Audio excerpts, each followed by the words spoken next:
Everyone. Okie doke. So, I don't know, you probably can't hear it, but it is definitely about a week ago was the first day of spring. And I know this because the bird song changed. I don't know if people notice this if they live in cities or even suburbs, but when you're in the country, um, there's this moment, there's this day, and it's usually more in the morning, but it becomes like an all day thing. And so it's definitely spring. Um, And I want to, for people who haven't seen my property, this is relevant to the topic of the post. So here I'm going to show you guys. This is this is where I live.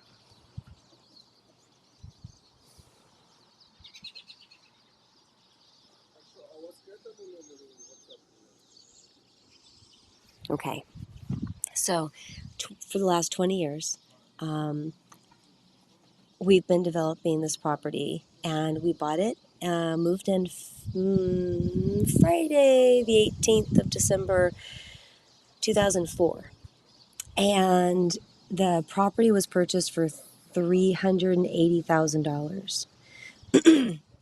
It's now because of, so you can imagine, I think property taxes at the time were like maybe $300 a month, something like that. It feels very small. You're like, well, it's property taxes. We got to pay for the schools. We got to pay for the fire department, so on and so forth, right? But now our property taxes would normally be about $1,200 a month, like now, and going probably up in the future because on our island we've had a massive gentrification move and a ton of people who have come to Seattle for big high paying jobs. They don't want to live in Seattle, so instead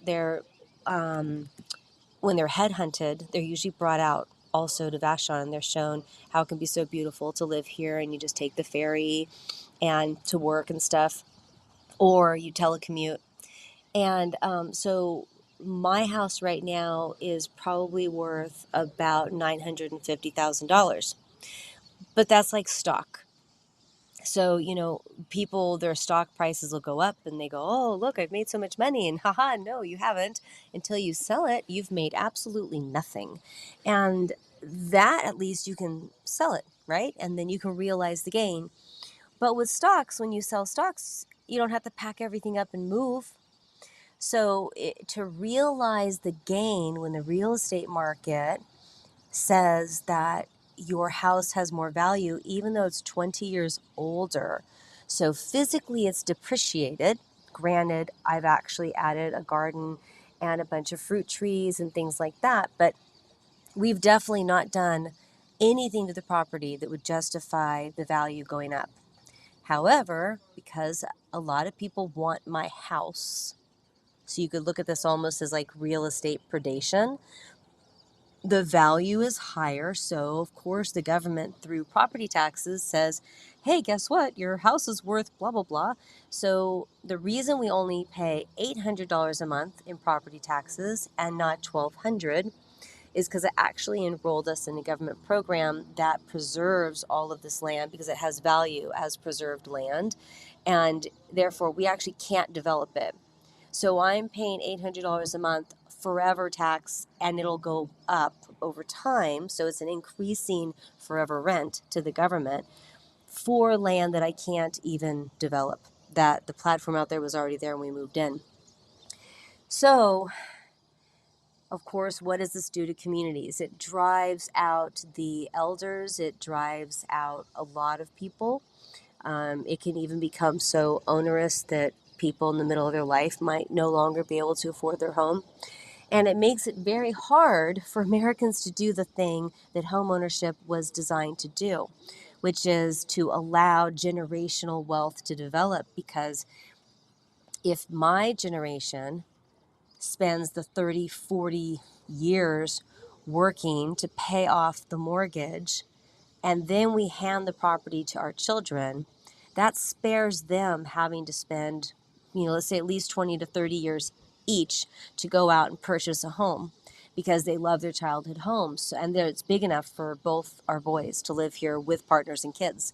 So, I mean, it's not a huge house. It's 2,200 square feet, not giant, but we're not a high space needing family. So they could spend their lives investing their energy and effort into maintaining the property. The garage, for example, could possibly get expanded into like an exterior or separate living, unit. Could be like a library and a hangout room to create, more livable space. And they could also do improvements on the property.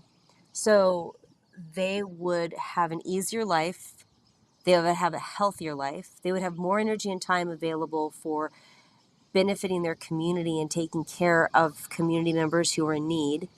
They would have less stress related illnesses, and they would be stronger, stable members of the community because they wouldn't be so close to the edge all the time, living paycheck to paycheck necessarily.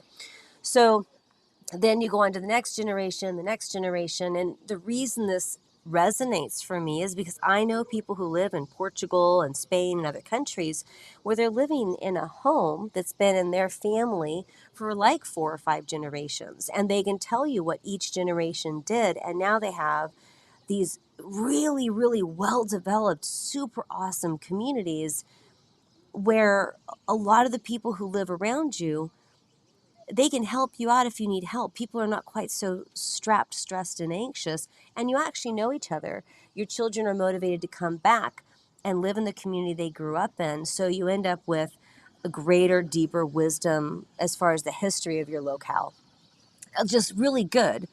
So apparently, right now, Ron DeSantis in Florida is starting to talk about the potential for eliminating or moderating or doing something about property taxes. And the whole point is, what are property taxes for? Property taxes are usually used specifically for local infrastructure. So our fire department and not our library, I don't think, but our park district. We have a hospital district, and then there's a school district. So the thing is, taxes, right, is how people give money. And if it's a property tax, then the incredible, horrible negative side effect is that you're driving people out as they get older, retire, and you're just basically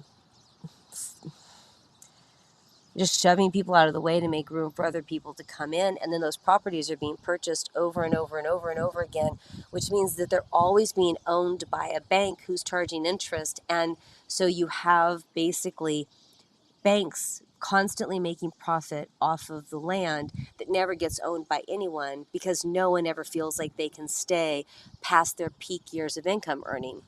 So the entire system could be viewed as unsustainable and very poor monetary concepts. Just bad idea.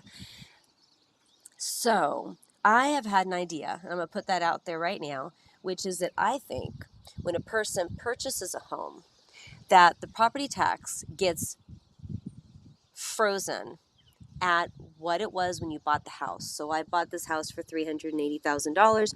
I'm willing to pay property taxes on a $380,000 home because, of course, it has gone up and down in the time that I've lived here. The value of the home is never grounded in the home itself. It's always grounded in demand and the real estate market, which is very much like the stock market. So I would like the idea that when you purchase your home, if it's your first home, your primary residence in particular, I'm not sure how you feel about rental homes, but if you purchase your home, it's locked in, but it can go down. So if you buy high and when there's a bubble in the real estate market and then the value of your home collapses, your property tax should drop and then it can go back up again to the price that you bought it at. But if your home is viewed by this gambling world known as the real estate market as being worth more than what you bought it for, then your property taxes should not exceed the purchase price at any point. And then later, of course, when you sell your property, whoever can afford to buy your $1 million property, it'll come with a $1 million property tax expectation. And it's the same thing starts again. So if you do sell and you sell higher, the government will know they're going to get more property taxes. It'll lock in at that new rate, but it also can't go up. It can only go down. If we were to do this, we would have a lot less senior citizens who were in desperate straits, needing all sorts of social supports like the food bank and other types of charities in order to allow them to stay in the home that they bought 40 years earlier, right? I mean, there's people who live in these $1 million homes on the waterfront of West Seattle, and they purchased the homes for $45,000 back in 1958. And now it's worth 1.5 million. So you can imagine the difference in property taxes for that property, right? Anyways, I'm going to be watching what Ron DeSantis is doing in Florida, and I do think that we absolutely, right now, take charge of our community, take charge of our government, take charge of our taxation system, and use some common sense, which is that taxing people based upon an imaginary concept of what their home is worth when they haven't yet sold it, and it's inflated by the gambling-esque real estate market, which I'm not against the real estate market, but it should not be allowed to affect property value taxation. Property value should be locked in at what it was when you bought it. And we do this for all these beautiful, great community building, holistic, wonderful reasons. It also is going to help people who are renting in communities that have experienced gentrification, because it's the older people who had a house for their 3 kids. The kids have actually moved on. Maybe one or none of them has come back yet. And they have 3 extra rooms, and they can rent those out at a reasonable rate because they're not being driven out of their home, which is then sold to a family that's going to consume the entire home.